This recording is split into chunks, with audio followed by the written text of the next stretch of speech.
hanya orang Solo nanti ya yang dibilang lemah lembut. Bener, gitu. kasihan orang Timur ya Bu. Orang Timur, orang Batak. Kalau orang yang fokus pada dirinya itu kan mudah sekali kesulut ya. Ya, kelihatannya kalem, tapi sebenarnya dia susah sekali diubah gitu ya.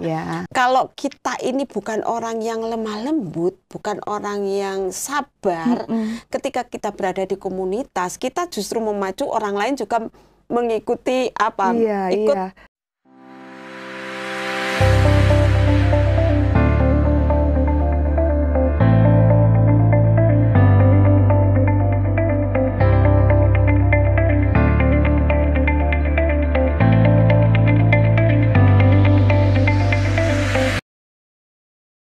Ya, selamat bertemu lagi Sobat Askara Channel di program Bincang Kita, bercakap bersama mencari makna. Kali ini bersama saya Lina Puspitaningsih akan memandu program ini dan juga tentu saja saya ditemani seorang narasumber yang akan berbagi ilmu serta pengalaman tentang topik kelemah lembutan dan kesabaran. Selamat mengikuti. Baik, di studio sudah hadir tamu istimewa kita hari ini. Beliau adalah Ibu Ety Rahmawati. Apa kabar Bu Ety? Baik-baik. Selamat tahun baru dulu Bu Ety. Betul ya. Iya Bu Ety, ini adalah episode bincang kita perdana di tahun yang baru 2023. Senang sekali ya. Akhirnya kita menuju tahun 2023. Ya, masa depan penuh harapan bagi kita orang percaya Bu Ety. Dan hari ini kita membahas topik tentang kelemah lembutan dan kesabaran. Nah, yang mau saya tanyakan nih Bu Ety, kadangkala kita ini rancu ya, orang yang lemah lembut ya pasti sabar, begitu sebaliknya, sehingga disamaartikan. Apa sebenarnya pembeda yang paling mendasar di antara lemah lembut dan kesabaran ini Bu Ety? Iya, kalau kita bicara masalah lemah lembut, memang biasanya ini bukan masalah orang yang orang Jawa bilang itu klemak-klemek gitu ya. Iya. Orang yang kalau ngomongnya halus gitu ya. Kalau dibilang yang lemah lembut orang yang ngomongnya halus, hanya orang Solo nanti ya yang dibilang lemah lembut. Bener, gitu. Kasihan orang Timur ya Bu. Orang Timur, orang Batak. Betul. Itu orang Batak biasanya kan agak ngebu-ngebunya. Tapi karena lemah lembut yang di sini yang dimaksudkan memang bukan dari hanya luarnya saja, tetapi kelemah lembutan itu adalah dari hati. Jadi ya memang kalau kita bicara tentang lemah lembut itu sebenarnya itu suatu bentuk dari sebuah kerendahan hati. Sebenarnya lemah lembut itu kekuatan. Jadi kekuatan seseorang untuk mengendalikan dirinya. Jadi dia punya kekuatan, tetapi dia mengendalikan dirinya. Misalnya dia punya kekuatan untuk marah, tapi dia bisa mengendalikan diri untuk tidak marah. Itu lembut sekali perhatikan ya. Kalau kita bicara tentang lembut, itu biasanya sesuatu yang kecil dan itu mudah sekali dibentuk gitu ya misalnya ya.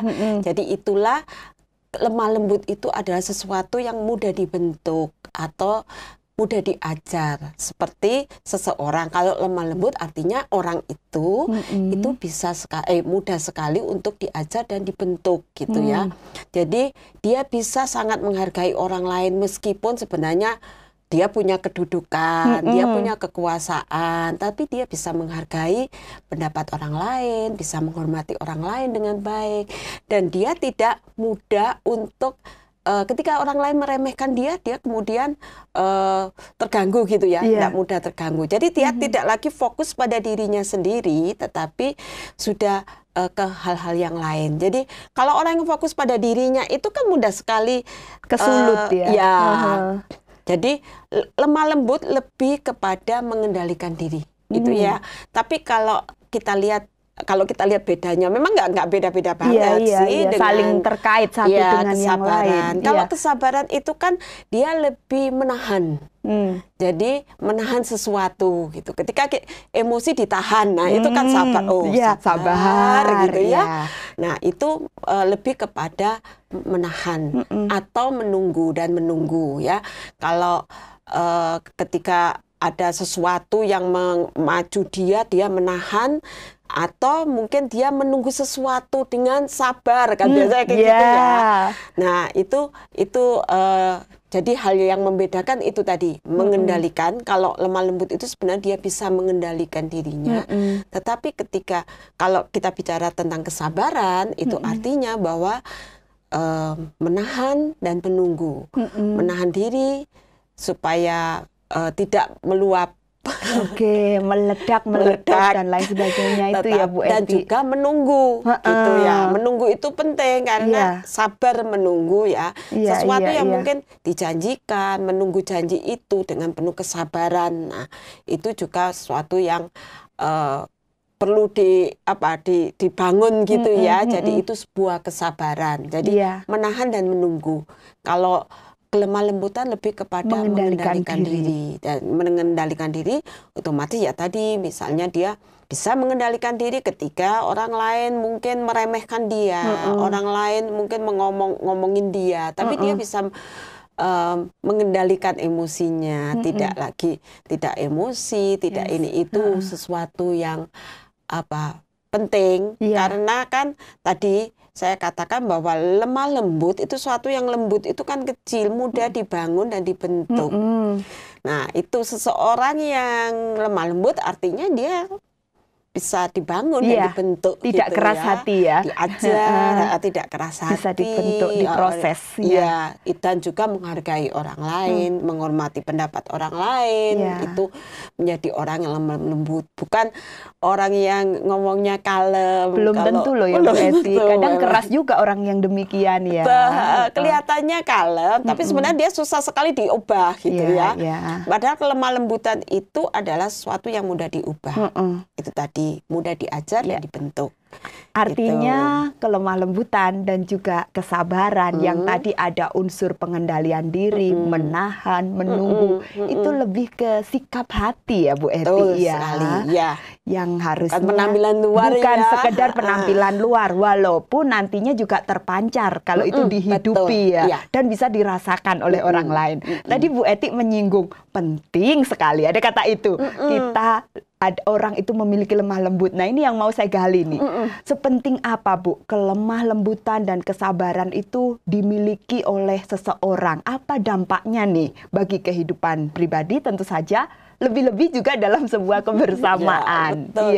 Iya, kita ini kan hidup manusia itu kan harus punya dampak ya, dampak buat diri kita dan khususnya untuk orang lain. Baik di tengah-tengah komunitas kita, mungkin di tengah-tengah keluarga, bahkan lebih besar lagi adalah di tengah-tengah masyarakat gitu ya. Nah, itu memang sangat penting karena ketika kita memiliki kelemah lembutan dan kesabaran, itu kan akan muncullah kedamaian ya. Kalau kita ini bukan orang yang lemah lembut, bukan orang yang sabar, ketika kita berada di komunitas, kita justru memacu orang lain juga mengikuti ikut terbakar itu emosinya dan sebagainya. Kita ini kan sebagai manusia kita memang diajar supaya kita ini punya karakter yang baik.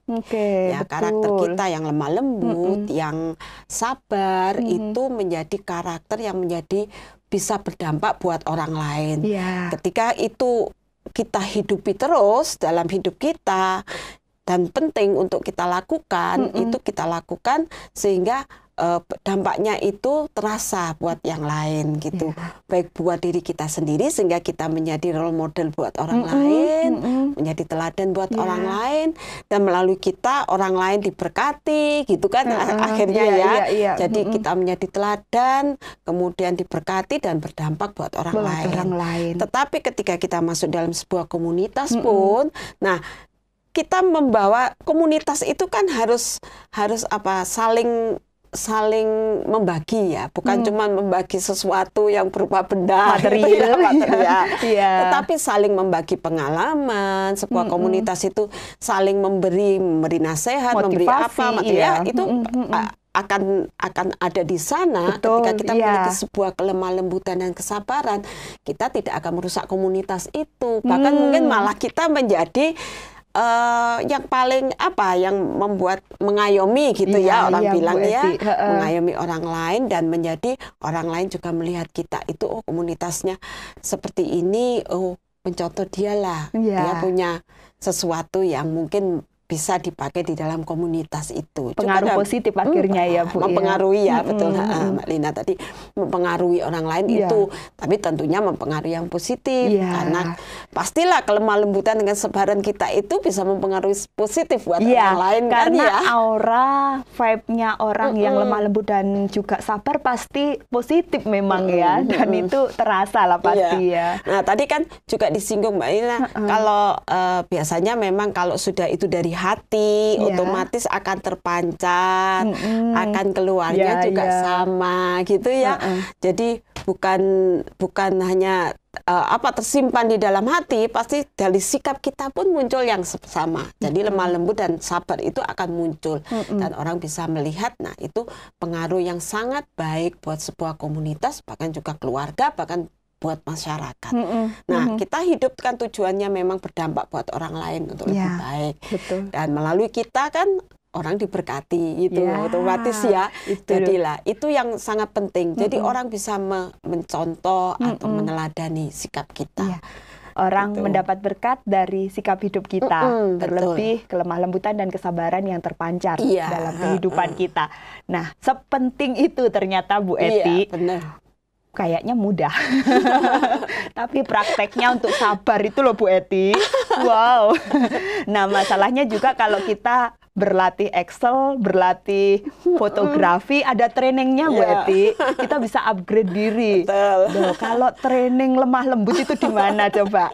Tapi pasti ada cara ya Bu Eti. Benar. Bisakah Bu Eti berbagi pengalaman atau mungkin juga ilmu yang pernah didapat? Gimana sih Bu Eti, kita ini sebagai anak-anak Tuhan ya, bisa melatih diri menjadi pribadi yang lemah lembut tadi dan juga plus ini kesabaran. Gak bisa dengan berdoa terus besok jadi lemah lembut gitu ya. Enak kalau gitu ya Bu. Kita nggak bisa instan gitu. Memang itu nggak bisa instan ya. Meskipun kita mau doa puasa sehari penuh, hari ini Tuhan saya minta supaya saya besok jadi lemah lembut gitu. Atau Tuhan saya minta supaya besok saya jadi sabar. Itu tidak bisa gitu ya. Memang, diperjuangkan ya. Betul sekali. Memang harus dilatih ya. Dilatih dengan kelemah lembutan dan kesabaran itu terlatih. Jadi kalau saya belajar dari pengalaman hidup saya sendiri gitu ya. Dulu saya bisa gampang emosi gitu ya. Ternyata lama-lama kita bisa juga meredam, mengendalikan tadi ya, mengendalikan diri kita. Kita bisa menjadi orang yang mudah dibentuk, mudah diajar. Itu kenapa? Karena kita berlatih. Yang utama sebenarnya bersyukur sih ya. Kalau kita bersyukur, kita itu akan mudah sekali untuk membuka diri kita untuk, oh iya, saya bersyukur dengan apa yang Tuhan berikan pada saya. Banyak sekali kalau kita mau melis kebaikan Tuhan dalam hidup kita kan. Nah, otomatis dengan bersyukur itulah yang kita bisa, oh iya, saya ini sebenarnya banyak sekali kelemahannya. Jadi saya bisa bersyukur karena Tuhan itu masih memakai saya. Misalnya itu kan juga bagian dari pembentukan Tuhan, ajaran Tuhan gitu ya. Dan kemudian kita juga belajar dari sisi sikap kita belajar untuk proaktif bukan reaktif. Jadi kalau ada sesuatu jangan langsung reaktif gitu ya. Menarik ini. Cobalah kita proaktif gitu. Nah, contoh praktisnya ketika kita ini teman-teman atau bapak-bapak biasanya kalau naik mobil ya di jalan gitu ya, tiba-tiba dipotong set gitu ya. Terus pasti ini paling mudah untuk belajar kesabaran sebenarnya. Ujiannya di situ. Jengkel sih memang Bu Eti ya. Tapi cobalah meredam dulu. Kenapa sih? Siapa tahu dia memang ada sesuatu. Nah, kita itu jangan langsung reaktif marah gitu ya. Saya pernah mendengar seorang hamba Tuhan katakan, ujian kesabaran paling besar ada di jalan. Nah itu selalu saya ingat gitu ya. Jadi biasanya saya kalau naik mobil gitu, terus suami saya kan yang nyetir. Jadi saya selalu katakan, sabar, ingat bebannya jadi itu. rem ya. Supaya tidak ngegas. Itu reaktif, itu harus dihindari. Harus kita proaktif. Apa sih sebabnya? Kita tunda dulu, kemudian kita pikirkan kenapa ya kok bisa. Nah itu kalau tadi misalnya di jalan, tapi kalau mungkin hal-hal yang lain kita nggak usah terlalu reaktif. Mungkin ada penyebabnya dia melakukan itu. Misalnya ada orang tiba-tiba emosi sama kita. Oh, jangan kita langsung ikut tambah emosi gitu ya. Bener. Otomatis kan itu akan menambah sesuatu kita menjadi orang yang itu ujian sih sebenarnya ya, membuat kita tidak jadi lemah lembut dan sabar gitu ya. Jadi karena kita lebih reaktif gitu. Tapi kita memang harus proaktif supaya kita meresponnya itu jangan langsung lah, agak sedikit lambat. Ketika kita lambat merespon, sebenarnya kita berpikir dulu gitu. Berpikir, oh iya sebenarnya dia ini lakukan karena ada sebabnya gitu kan ya. Nah, kemudian kita juga bisa mencontoh orang lain sih sebenarnya ya. Mencontoh orang lain yang punya kesabarannya itu tadi. Kita dalam sebuah komunitas kadang-kadang memang ada yang lebih senior, mungkin ada yang lebih bijak, ada yang lebih, nah kemudian bisa, oh iya orang itu bisa loh sabar, kenapa saya nggak bisa? Nah itu penting juga kita besi menajamkan besi, sesama menajamkan kita pikirkan itu, bisa loh dia lemah lembut, bisa loh dia kita menghormati kita, kenapa kita nggak bisa? Nah itu juga bisa menolong kita. Jadi dari hari ke hari dan dari waktu ke waktu memang harus terus belajar, jadi nggak bisa instan tadi. Ujian akan selalu ada, tapi kan terus belajar. Biasanya kalau masalah kesabaran memang begitu, Tuhan akan kasih sesuatu yang melihat kesabaran kita. Ketika kita bilang, Tuhan saya mau sabar, besok kita sudah diuji dengan hal yang tidak menyabarkan kita. Apakah kita mampu? Nah, kelemah lembutan itu tadi yang membuat kita menjadi pokoknya. Jadi maksudnya ketika kita menghadapi itu, kesabaran kita diuji dan kelemah lembutan kita juga diuji. Karena apa? Dengan itu kita bisa dibentuk, diajar melalui peristiwa ini. Oh saya diajar untuk supaya saya berubah misalnya ya, itu memang harus terus menerus gitu. Dan pokok utamanya memang kita bergantung kepada firman Tuhan akhirnya kan ya, dari mana kita bisa dapat tuntunan itu. Nah itu sebabnya setiap hari, setiap saat memang kita harus terus bersyukur. Kemudian tadi ya nggak gampang reaktif, tapi proaktif. Kemudian hal-hal yang tidak penting jangan dianggap terlalu penting. Hanya masalah sepele misalnya, kok bisa kita buat jadi besar. Nah kan biasanya kan gitu ya, cuman itu aja kok nambah bisa panas sebenarnya. besar gitu. Itu juga penting supaya itu juga menguji kelembutan hati kita dan kesabaran kita gitu ya. Itu memang harus dari waktu ke waktu dengan pengalaman gitu ya, supaya kita akhirnya sampai ke sana kita menjadi orang yang lemah lembut dan sabar gitu. Dua hal penting dalam kehidupan kita, dalam segala sisi kehidupan dimanapun berada, mau di jalan, di rumah dengan anak-anak, di mall dalam antrian. Kedua hal itu dibutuhkan ya, karena kita bersentuhan dengan orang lain, bisa terjadi apapun di situ. Ketika kita memilikinya, rasanya dan siapapun ya, siapapun kita itu pasti bersentuhan. Betul. Ternyata ada solusi ketika kita mau melatih diri, mau belajar, kita harusnya menjadi pembelajar sepanjang hayat dalam hal kelemah lembutan dan kesabaran ya Bu Eti. Benar. Masalahnya Bu Eti selalu ada penghambat, selalu ada tantangan. Kalau menurut Bu Eti, tantangan atau hambatan apa sih yang menjadi kita tidak bisa bertumbuh dalam kelemah lembutan ataupun kesabaran ini, atau lebih ke karakter ya, DNA aku memang begini, aku ndak akan bisa berubah, ya wis terima aku, atau lebih ke faktor eksternal yang lain karena pengaruh lingkungan. Gimana Bu Eti? Iya, kalau menurut saya sih yang paling utama sebenarnya dari diri sendiri. Hambatan utama itu karena kita tidak bisa, itu tadi, kita tidak membuka diri, maksudnya ya. Kita tidak membuka diri dan tidak menyadari. Kalau kita menyadari dan membuka diri kita, apapun bisa diubah oleh Tuhan. Kadang-kadang itu tadi Mbak Lina sebut tentang karakter ya. Oh saya nggak bisa diubah, siapa bilang kita nggak bisa? Kita ya, mau nggak gitu ya. Yang penting itu penting. Mau ini apa enggak gitu. Terus mau nggak kita membuka diri kita, orang lain memberi masukan kita. Itulah pentingnya tadi, kelemah lembutan itu kan kita mau diajar dan dibentuk gitu ya. Oleh siapapun sebenarnya. Kadang-kadang kita nggak duga, tiba-tiba orang yang nggak kita anggap ternyata mengajarkan kita sesuatu. Nah, itu membuat kita, yang penting buat kita adalah mau membuka diri. Yang menghambat kita sebenarnya kita nggak mau membuka diri kita. Kita nggak mau menerima masukan orang lain, kita nggak mau membuka diri kita untuk menerima nasihat, misalnya ya. Kemudian kita terlalu egois, saya ini ya begini ya begini. Itu sebenarnya sesuatu yang egois kan ya, yang nggak mau diubah itu. Jadi, karakter saya mulai dari kecil saya begini, saya nggak bisa. Apa sih yang nggak bisa diubah oleh Tuhan? Jangan kita berharap orang lain dulu berubah. Makanya yang sering menghambat itu karena kita sendiri sebenarnya ya. Justru penentu utama kita nggak bisa lemah lembut dan sabar diri sendiri. Lah, kadang-kadang kita menyalahkan lingkungan karena saya bergaul dengan dia. Nah, dia mau bersikap apapun, dia mau mempengaruhi kita apapun, kalau kita tidak membuka diri untuk apa yang buruk yang dia kasih kepada kita kan nggak mungkin bisa. Semuanya dari diri kita sendiri. Jadi, balik ke diri. Saya pikir kalau menurut saya sih yang paling menghambat sebenarnya kita sendiri. Karena kita tidak mau membuka diri, tidak bisa menerima orang lain, pendapat orang lain, juga menerima firman. Kadang-kadang firman Tuhan yang kita baca, ini bukan untuk saya, kadang-kadang bisa jadi begitu. Benar.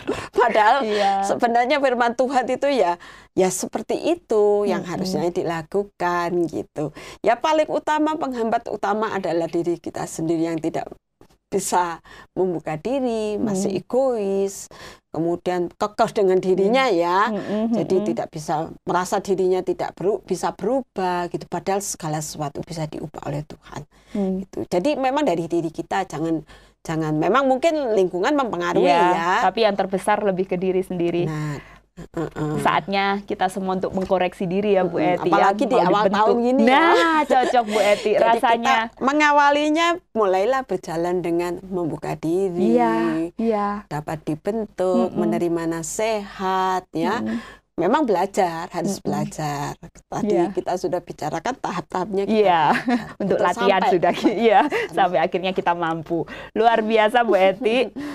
Mengawali tahun 2023 ini kita diberi satu nasihat ya untuk kita menjadi pribadi lemah lembut dan bersabar tadi ya. Terima kasih banyak. Tentunya ini bekal hidup yang sangat penting untuk kita semua. Terima kasih sekali lagi Bu Eti. Sehat selalu. Sekali lagi Happy New Year. Terima kasih. Terima kasih Sobat Askara Channel sudah bersama-sama dengan kami dalam episode kali ini. Sekali lagi selamat tahun baru buat Anda semua. Kiranya Tuhan senantiasa menolong dan menyertai hari-hari Sobat semua. Sampai jumpa di bincang kita selanjutnya. Tuhan memberkati.